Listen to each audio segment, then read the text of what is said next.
ओम। आत्मा परमात्मा से भिन्न नहीं है। जीव आत्मा भी आत्मा से भिन्न नहीं है। जीव आत्मा व आत्मा के बीच केवल अज्ञान का पर्दा है। प्रकृति व जीवधारी व चेतन तत्व एक ही तत्व की भिन्न भिन्न आकृतियां हैं। प्रकृति, जीवधारी व चेतन एक ही तत्व की भिन्न भिन्न आकृतियां हैं, भिन्न भिन्न आकार हैं। ऐसा समझ में आते ही मन में विश्व बंधुत्व का चिराग जलने लग जाता है। जो द्वैत की भावना है वह खत्म होने लगती है। फिर सब प्रकार के धर्म, सब प्रकार के संप्रदाय, सब प्रकार की परंपराएं, सब प्रकार के बंधन, सब प्रकार के वहम, भ्रांतियां, अंधविश्वास खत्म हो जाते हैं और सत्य को उपलब्ध होने की यात्रा शुरू हो जाती है। फिर ही भजन में, सुमरन में, जप तप में मन मगन रहने लगता है, मन स्थिर रहने लगता है। इसीलिए बार बार कहता हूं, मानव देह की अनमोलता को समझें। एक बार फिर सचेत करने का प्रयास करता हूं। जीव जब अनमोल देह को त्यागता है, जब मृत्यु हो जाती है इस देह की, तब मन व मन की वासनाओं सहित अपने सूक्ष्म शरीर में विचरता रहता है। ब्रह्मांड में अपने सूक्ष्म शरीर के साथ विचरता रहता है। उसी काल में उसे अपने कर्मों अनुसार स्वर्ग व नरक का महसूस होता है। जब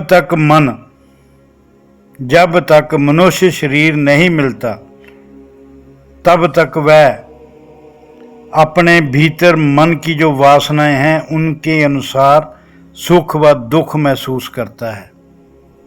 इसीलिए संत हमेशा अपने साथ जुड़ने वाले लोगों को वासना मुक्त करने का प्रयास करते रहते हैं, कामनाओं मुक्त करने का प्रयास करते रहते हैं।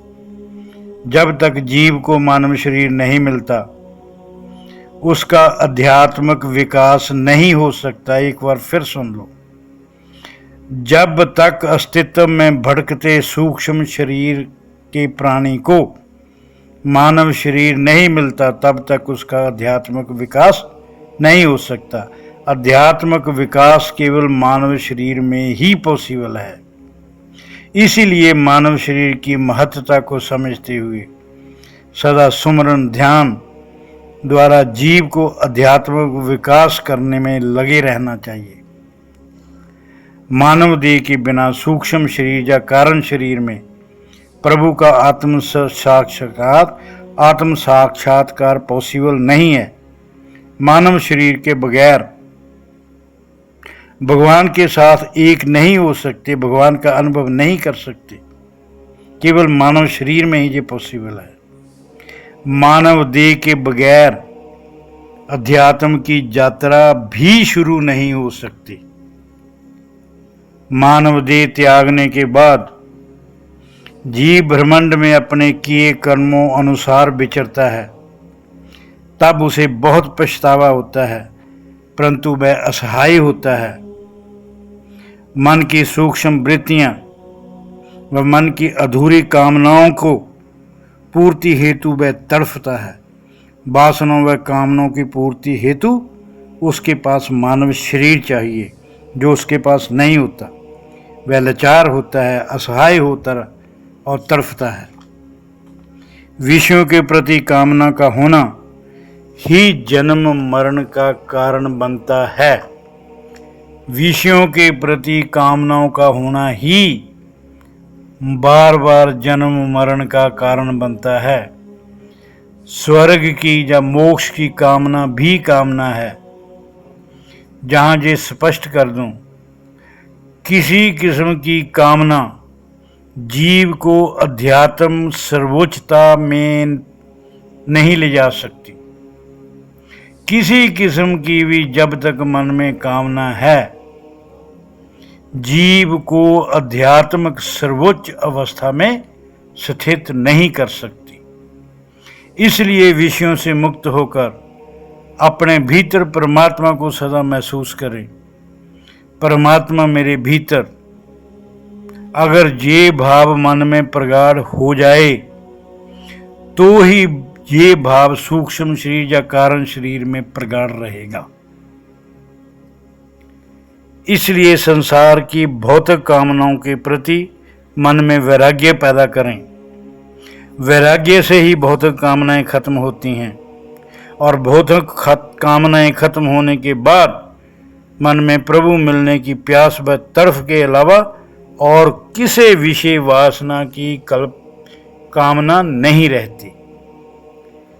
जब मन में वैराग से सब प्रकार की कामनाएं खत्म हो जाती हैं, तब ही प्रभु मिलन की प्यास व तड़प के अलावा मन में और किसी प्रकार की कोई कामना नहीं उठती।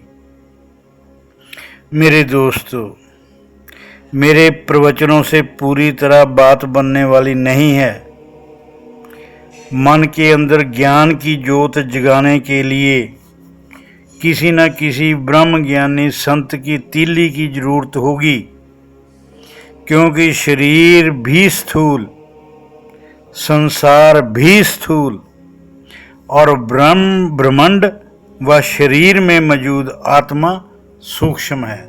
ये फर्क समझ लो, क्योंकि हमारा शरीर भी स्थूल है, ये संसार भी स्थूल है और ब्रह्मांड व पूरे ब्रह्मांड में वह शरीर में मौजूद जो आत्मा है, जो परमात्मा है, वह बहुत ही सूक्ष्म है। भगवान द्वारा शरीर को दी गई इंद्रियों से प्रभु के दर्शन नहीं किए जा सकते। किसी सिद्ध व बुद्ध संत का सहयोग व मार्गदर्शक व आशीर्वाद जरूरी है। संत के आशीर्वाद के बिना मन अहंकार व कामनाओं से मुक्त नहीं हो सकता।